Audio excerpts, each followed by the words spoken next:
मित्रांनो, आज आपण सोप्या पद्धतीने भाकरी बनवणार आहोत. न पाणी लावता, न थापता आणि 5 मिनिटात होणारी स्मूथ आणि लुसलुशीत भाकरी कशी बनवायची तर चला मग बघूया कृती. आपण आता भाकरीसाठी पीठ हे करतोय.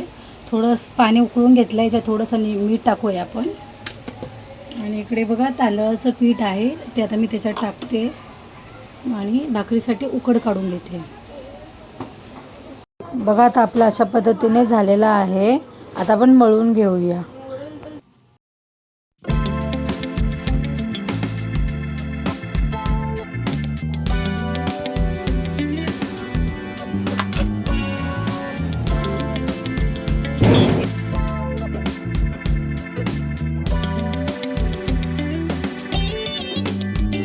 हे बघा मित्रांनो, तर आपली भाकरी झालेली आहे. जर व्हिडिओ आवडला असेल तर लाईक करा, शेअर करा आणि सबस्क्राईब करायला विसरू नका. चला तर मग भेटूया नवीन व्हिडिओमध्ये.